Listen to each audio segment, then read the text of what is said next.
मेरे हाथ में यह एक एफिडेविट है। Deputy superintendent of police DYSP NV Patel की ये एफिडेविट है और सेशंस कोर्ट गोधरा में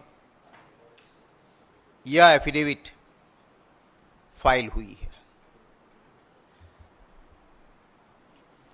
गौर से सुनिएगा, मैं यही बात रखूंगा जो इस एफिडेविट में है और एक जिम्मेवार ऑपोजिशन पार्टी के नाते जिम्मेवारी के साथ कुछ ऐसी चीजें जिसको आप सुनेंगे,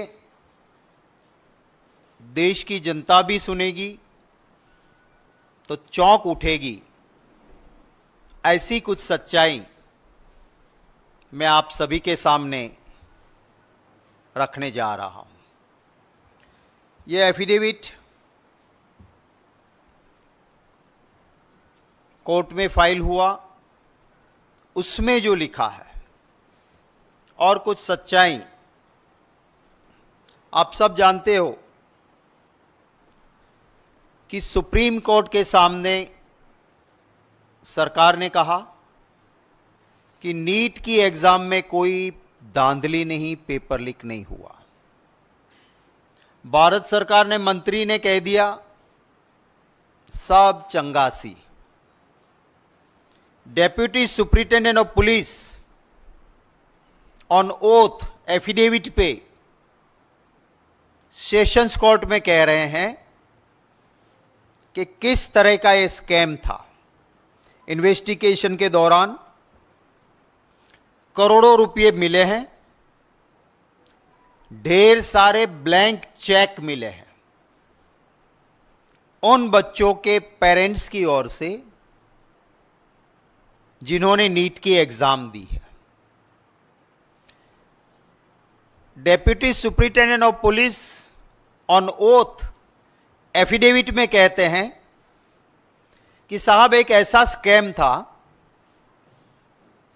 कि महाराष्ट्र, ओडिशा और बिहार और स्टेट से, माने जब आप नीट की एग्जाम के लिए एप्लीकेशन डालते हो तो आपके पास एक ऑप्शन होता है कि आप कौन सा सेंटर पसंद करोगे।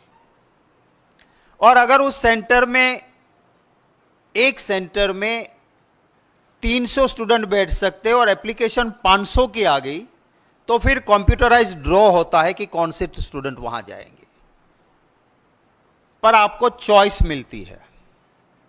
तो ये एफिडेविट कहता है कि बिहार, ओडिशा, महाराष्ट्र और कई राज्यों से जिनके साथ इनका सेटिंग हो गया, उनसे एडवांस पैसे लिए, एडवांस में ब्लैंक चेक लिया और उनको कहा गया कि आप जब नीट का एप्लीकेशन लिखो उसमें लिखो कि हमें हमारा सेंटर जय जलाराम स्कूल गुजराती मीडियम ही चाहिए। माने आप समझ सकते हो कि गोधरा डिस्ट्रिक्ट में जहां एयरपोर्ट नहीं है सेंटर पे, वहां कोई ओडिशा से, कोई बिहार से, कोई महाराष्ट्र से एग्जाम देने जा रहा है। क्यों जा रहा है? क्योंकि एक सेटिंग हुई। इस एफिडेविट की बातें मैं कर रहा हूं, हाँ, मैं मेरा नहीं कह रहा हूं, डीवाईएसपी की एफिडेविट बोल रहा हूं। वहां से लोग आए, सेटिंग ये थी कि आपके बच्चे को 100% मार्क्स मिला के मेडिकल में एडमिशन मिले, तब हम ये ब्लैंक चेक में पैसे भरेंगे। और कौन सी मेडिकल कॉलेज में आप जाते हो उसके रेट थे, इसलिए ब्लैंक चेक।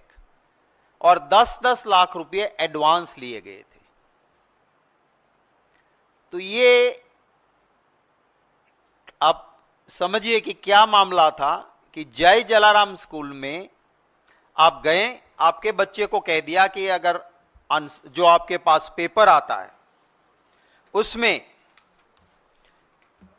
आपको जो आंसर आता है 100% श्योर हो उसको टिक करो, बाकी ब्लैंक छोड़ दो। अच्छा, नीट के बारे में एक और बात आपको बताता हूं कि जैसे हम सब बाकी एग्जाम देते हैं ऐसे नहीं है। नीट के अंदर OMR होता है, ऑप्टिकल मार्क्स रिकग्नाइजेशन शीट। माने एक ऐसा पेपर होता है जिसके अंदर आपको ऑप्शन मिले 4, देश का कैपिटल कौन सा शहर है करके 4 जगह दी होती है। तो आपको दिल्ली लिखना है तो उसके सामने एक स्क्वायर ब्लॉक होता है, उसमें आपको साई से उसको भर देना है। और ये OMR शीट ऐसा होता है कि वो कंप्यूटर रिकॉग्नाइज करता है। फिर आपने एग्जाम दे दी, फिर कोई ह्यूमन इंटरवेंशन नहीं होगा, कंप्यूटर में वो पेपर डालेंगे, वो कंप्यूटर आपको मार्क्स दे देगा। वो OMR शीट में कहा गया कि आपको जो चीज 100% आती वो लिखो, बाकी खाली छोड़ो। फिर क्या होता है कि आपने एग्जाम दे दी तो एक बैग में सील होते पेपर्स और उसका कुरियर करना होता है। ये एफिडेविट के हिसाब से, मैं नहीं कह रहा हूं, DYSP कह रहा है इन्वेस्टिगेशन के बाद, कि यहां पे जिनका सेटिंग हुआ था उनके नंबर का लिस्ट था, वो पुलिस ने रिकवर किया। उसके सामने ब्राउन एंड रेड सर्कल किए थे कि इतने स्टूडेंट्स के पैसे आ गए हैं। उस स्टूडेंट्स के नाम के सामने जो AMR सीट का सीट नंबर था वो पेपर निकाले, जहां पे इन्होंने नहीं आते थे, वो आंसर नहीं भरे थे, वहां ये गुनेगारों ने वहां पे राइट आंसर टिक कर दिए। फिर से बैग को सील किया और कुरियर करके भेज दिया। माने जो 100%, माने जितने मार्क्स है उतने 100% मार्क्स क्यों मिले? क्योंकि स्टूडेंट को जितना आता था खुद लिखा 100%, बाकी जो और एक्यूज्ड कौन है मैं उसके बारे में आपको बताता हूं। एक्यूज नंबर 1 जो पहला गुनेगार है वो है तुषार रजनीकांत भट्ट। वो नीट परीक्षा के लिए, नीट की एग्जाम के लिए सेंटर सुपरिटेंडेंट है। और वो जय जलाराम स्कूल जो है, जय जलाराम पे अभी आप बाद में सुनेंगे कि क्या उसका जय जयकार है, वो मैं बताऊंगा आपको। पर ये जो जय जलाराम स्कूल है उसके अंदर वो प्रोफेसर है और उसको नीट का डेप्यूटी सेंटर सुपरिटेंडेंट बनाया गया। वो गुनेगार नंबर 1 है। उसके बाद है नंबर 2 पुरुषोत्तम महावीर प्रसाद। वो है पूरे नीट की एग्जाम के लिए सिटी कोऑर्डिनेटर, माने एक ही सेंटर नहीं, जितने सेंटर्स उधर है उनका सिटी कोऑर्डिनेटर है। और वो कौन है? जय जलाराम का प्रिंसिपल है। जय जलाराम याद रखिएगा आप जरा, क्योंकि जय जलाराम की आगे बात आएगी। ये 2 मेन एक्यूज्ड ये हुए। फिर 3 और लोग हैं। ये दोनों ने क्या काम किया कि कहलवा दिया कि स्टूडेंट को तुम्हें नहीं आता है वो ब्लैंक छोड़ो। ये दोनों की जिम्मेवारी थी कि पेपर्स बक्से में सील करें और तुरंत कुरियर करें। इन्होंने बक्से में पेपर डाले, फिर सील खोला, सही आंसर्स कर दिए टिक, पैक किया बक्सा और भेज दिया। ये इन्वेस्टिगेशन के बाद ये एफिडेविट में डेप्यूटी सुपरिटेंडेंट ऑफ पुलिस कहते हैं। 3 और लोग पकड़े गए हैं। ये जेल के अंदर हैं ये दोनों लोग। 3 और पकड़े गए हैं, जिसमें एक है परशुराम बिंदनाथ, एक है विनोद आनंद और इन दोनों के ऊपर एक है आरिफ वोरा। आरिफ वोरा, इनका काम क्या था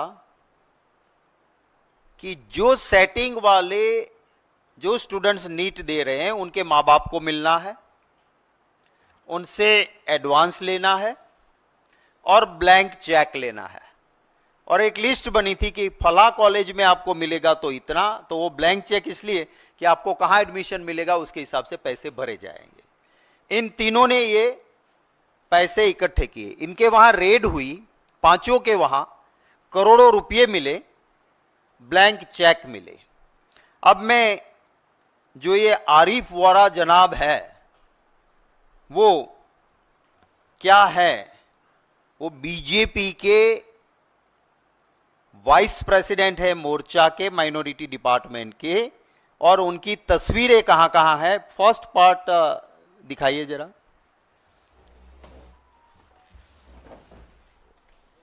ये जो अभी रोकिएगा इसको, ये सैफरन टोपी है जो, वो है गोधरा के एमएलए हैं, बीजेपी के लीडर है, और उनके साथ जो खड़े हैं वो अभी जो जेल में है और जो स्टूडेंट के पैसे लेके आ रहे थे, और बीजेपी के माइनॉरिटी डिपार्टमेंट के वाइस प्रेसिडेंट भाजपा के, ये आपको जनाब दिख रहे हैं। सेकंड लो।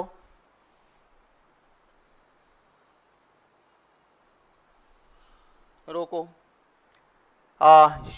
थोड़ा ऊपर ले सकते हो इसको। प्रधानमंत्री जी के साथ ये इनका प्रोफाइल है। ये अभी जेल में, ये जनाब खाता नहीं, खाने देता नहीं के साथ, करोड़ों से कम खाता नहीं, सच बोलने वाले को चैन की रोटी खाने देता नहीं। नेक्स्ट। ये युवा नेता है बीजेपी का, वो पुष्पगुच्छ दे रहे हैं इनको। नेक्स्ट। ये एक्स मिनिस्टर है, बीजेपी के विधायक है, उनके साथ ये जो बीजेपी का कमल वाला जो खेस पहने हुए हैं वो अभी जेल में है। भाजपा के वाइस प्रेसिडेंट माइनॉरिटी डिपार्टमेंट, क्योंकि ये इसको अब ये पूरा लाइसेंस मिल गया है भ्रष्टाचार करने का, क्योंकि कमल वाला खेस पहना है। नेक्स्ट।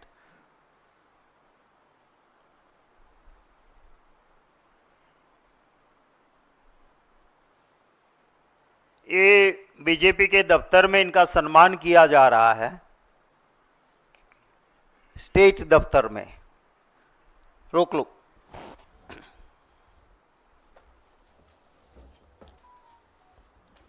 इन लोगों ने मिलके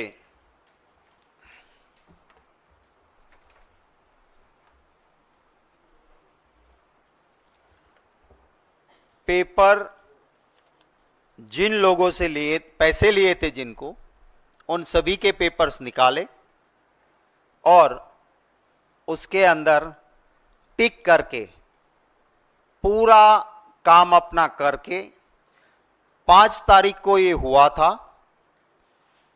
काम सारा हो गया, बक्सा चला भी गया।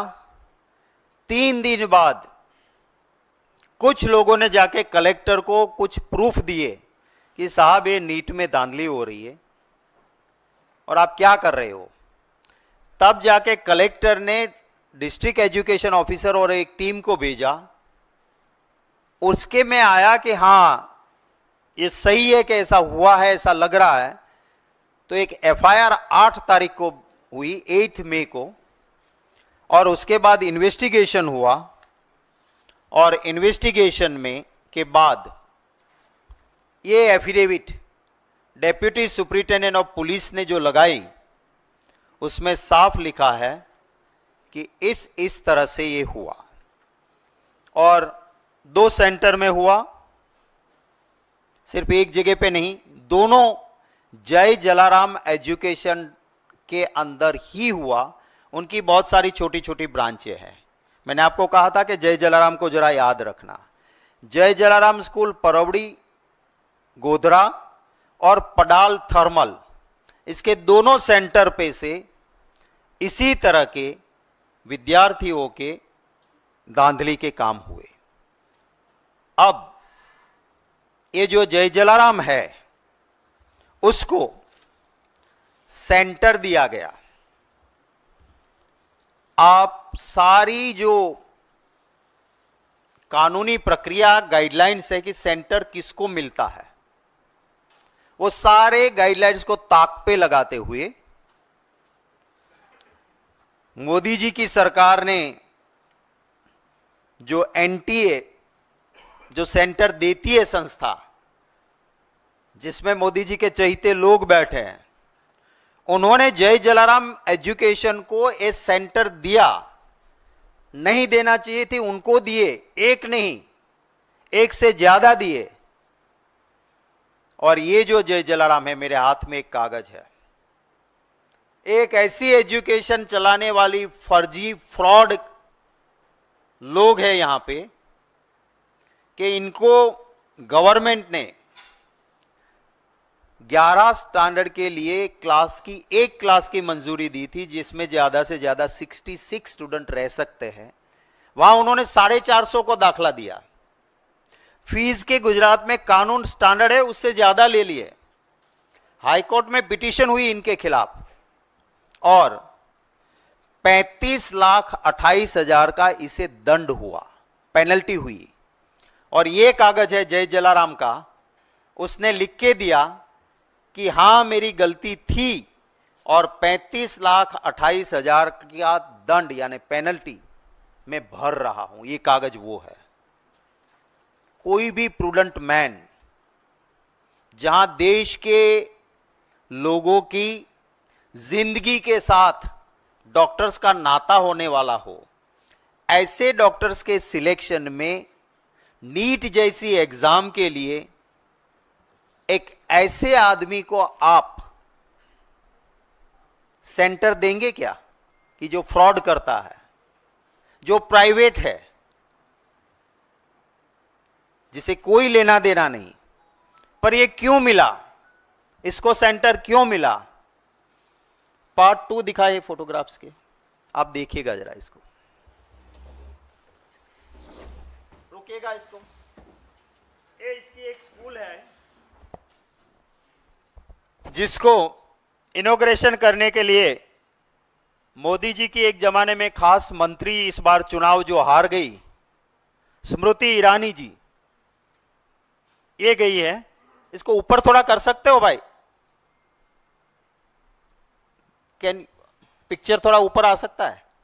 नहीं, फर्स्ट वही, हाँ ये है। दूसरे उत्तर प्रदेश के गवर्नर आनंदीबेन पटेल।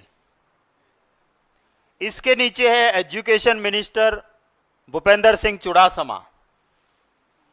और जय जलाराम का मेन आदमी है, जो ट्रस्ट का अध्यक्ष है, चेयरमैन ऑफ द ट्रस्ट, उसका फोटो नीचे है।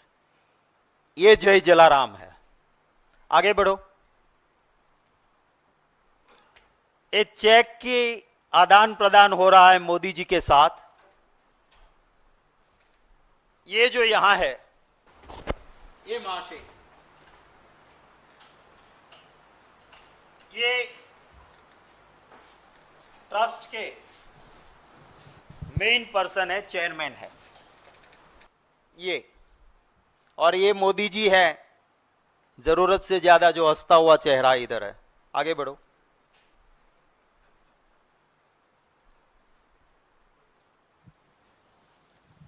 ये स्मृति जी के पास ये जय जलाराम के चेयरमैन बैठे हुए हैं बगल में।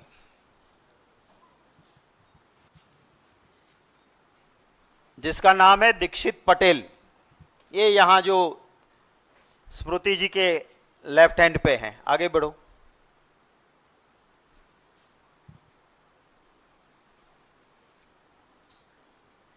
ये स्मृति जी को स्मृति चिन्ह मिल रहा है। आगे बढ़ो। ये दूसरे भाजपा के मंत्री हैं, ये स्कूल के चेयरमैन, जय जलाराम के चेयरमैन, इनको तस्वीर दे रहे हैं बुला के। आगे बढ़ो। ये भी डिंडोर है, ये भी बीजेपी के बड़े नेता और भाजपा सरकार के मंत्री हैं, और ये जय जलाराम के चेयरमैन इनको भी फोटो गिफ्ट कर रहे हैं। आगे बढ़ो। ये है एजुकेशन मिनिस्टर थे उस वक्त पे भाजपा के भूपेंद्र सिंह चुड़ासमा एजुकेशन मिनिस्टर हैं। ये जय जलाराम के चेयरमैन है जो इनके साथ सूट बूट में सज हैं वो। आगे बढ़ो। ये गुजरात के मुख्यमंत्री है भाजपा के विजय रूपाणी जी, और ये जय जलाराम के चेयरमैन हैं। आगे बढ़ो, शायद लास्ट होगा। हाँ, ये विजय रूपाणी जी चीफ मिनिस्टर थे उस वक्त पे, भाजपा के नेता। उधर राइट साइड में आप देख सकते हो कि जय जलाराम के चेयरमैन हैं, उसके पास में बगल में खड़े हैं वो एजुकेशन मिनिस्टर हैं। आगे, शायद लास्ट होगा, ठीक है।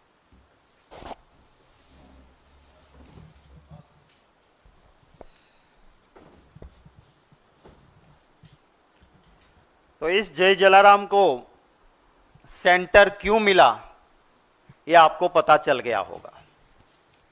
आप थोड़ा सा गूगल गुरु में जाएंगे तो भाजपा को डोनेशन देने वाले लोगों में आपको जय जलाराम एजुकेशन ट्रस्ट भाजपा को डोनेशन देने वाले लोगों में उस लिस्ट में मिल जाएगा। मैंने ढूंढ निकाला है, पर जहां जाओ पन्ने पन्ने पे जय जलाराम मिलता है। पैसे देते हैं भाजपा को।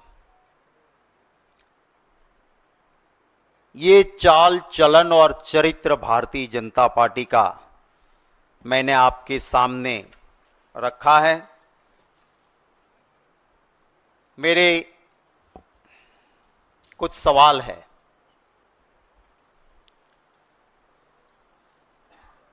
पूरी तरह से जानकारी थी। 5 मई को एग्जाम हुई, 8 मई को कलेक्टर के पास पूरी डिटेल्स आई, कुछ सीसीटीवी फुटेज और चीजें भी मिली।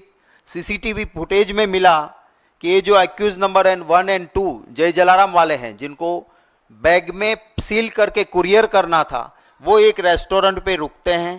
That is also part of this affidavit. और वहां सीसीटीवी फुटेज में से प्रूफ मिले। बक्सा खोला, नंबर वाले सीट्स निकाले, ओएमआर सीट्स, जहां ब्लैंक स्टूडेंट ने छोड़ा था वहां राइट सही जवाब लिख दिया, बक्सा सील किया और कुरियर किया।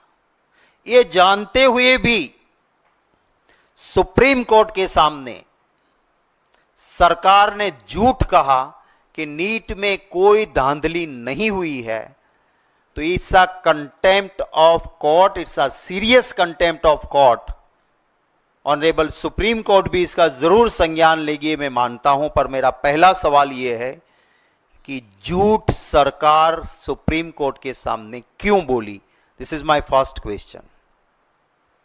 मेरा दूसरा सवाल है कि जहां पे भाजपा की ही सरकार है, ऐसे गुजरात में जब deputy superintendent of police on oath sessions court के सामने कहते हैं कि इस तरह से इस मॉडेस्ट ऑपरेटिव के साथ इन अक्यूज्ड ने ऐसा धांधली की है, करोड़ों रुपये और ब्लैंक चेक भी मिले हैं, वो लिखा है इसमें, किस तरह से स्टूडेंट के ओएमआर सीट भरे गए वो भी लिखा है। ये जानने के बावजूद भाजपा सरकार के मंत्री एजुकेशन के देश को कहते हैं कि नीट में कोई धांधली नहीं है, जबकि 5 मई को एग्जाम, 8 मई को कलेक्टर के पास रिपोर्ट के बाद एफआईआर दर्ज हो गई थी ऑन 8 मई। तो इतना झूठ क्यों? मेरा तीसरा सवाल है कि मोदी जी और उनका ट्विटर नीट मसले पे क्यों चुप रहे?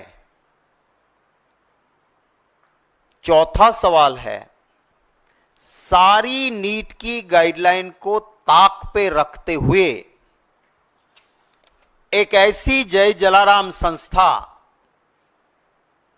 कि जो धांधली करती है, गलत करती है और उसको हाईकोर्ट के में इसके खिलाफ पिटीशंस होती है और इसके वो लाखों रुपया दंड भरना पड़ा, ऐसी संस्था को नीट जैसी सेंसिटिव एग्जाम का सेंटर जय जलाराम को क्यों दिया? मेरा अगला सवाल है कि अभी जो गुजरात में जांच हो रही है उसमें सिर्फ छोटी छोटी मछलियों को पकड़ रहे हैं, बड़े मगरमच्छ को क्यों छोड़ा जा रहा है? क्योंकि नीट का सेंटर लाने वाले जय जलाराम, उसका चेयरमैन मोदी जी के साथ खड़े हैं। मेन एक्यूज नंबर 1 और 2 वो दोनों जय जलाराम के एक प्रिंसिपल और दूसरे प्रोफेसर हैं। मेरी संस्था में, मेरे सेंटर में मेरे कर्मचारी ऐसी धांधली करें, क्या मेरी जानकारी के बिना यह संभव है? जब ये चेयरमैन इतना पावरफुल है कि प्रधानमंत्री जी और प्रधानमंत्री जी की खास एक वक्त में रही मंत्री जी स्मृति ईरानी जी के करीब ही रहते हैं, तो क्या इसीलिए आप इसको नहीं टच कर रहे हो? उस जय जलाराम ट्रस्ट के, एजुकेशन ट्रस्ट के चेयरमैन, जो फैमिली ट्रस्ट है, कोई ट्रस्ट नाम बनी है, ये ट्रस्टवर्दी है ही नहीं, उस चेयरमैन को अभी तक क्यों गिरफ्तार नहीं किया है? मेरा एक और सवाल है कि इसी मुझे मिली है इंफॉर्मेशन के जय जलाराम एजुकेशन को गुजरात में गुजसेट जैसी और दूसरी सेंसिटिव एग्जाम्स, उसका भी सेंटर दिया गया था। तो सरकार जवाब दे कि इसको और कितने सेंटर दिए गए थे। इसमें एक एक्यूज ने अपनी बेल एप्लीकेशन में लिखा है कि दूसरे जो एक्यूज्ड है, माने जिन्होंने पैसे इकट्ठे किए थे, उनमें से एक ने अपनी बेल एप्लीकेशन में लिखा है कि नंबर 1 और 2, माने जो जय जलाराम के लोग हैं, वो तो सिर्फ यही नहीं, यूपीएससी के हो, गुजसेट के हो, कैट के हो, सभी पेपर्स को पैसे लेके सेट करते थे। हम तो इनकी चाल में एक छोटे मोहरे हैं, तो हमें बेल दे दो। तो इनकी भी जांच होनी चाहिए। और मेरा आखिरी सवाल है कि नेट पे कुछ चीजें तो मिली है मुझे, भाजपा डिक्लेयर करे कि जय जलाराम एजुकेशन से भाजपा के धन संग्रह में, उनके फंड में कितने पैसे जय जलाराम ने दिए हैं, ऑफिशियल और अनऑफिशियल, वो देश की जनता को बताएं। ये मेरे कुछ सवाल हैं। सरकार, पार्लियामेंट में राहुल गांधी जी को, राज्यसभा में हम लोगों को, किसी को, लोकसभा हो या राज्यसभा, नीट पे चर्चा इसीलिए नहीं देना चाहती है क्योंकि ये सरासर सरकार में बैठे लोग और उनके चट्टे बट्टों ने लाखों विद्यार्थियों का भविष्य बर्बाद किया है। और इतना सबूत, और ये भी डेप्यूटी सुप्रिंटेंडेंट ऑफ पुलिस कहते हैं कि इस तरह से ये नीट की एग्जाम में धांधली हुई है, तो मैं नहीं मानता हूं कि अब कोई भी द्वार ऐसा बचा है कि जहां से सरकार अपनी चमड़ी को बचा सकती है।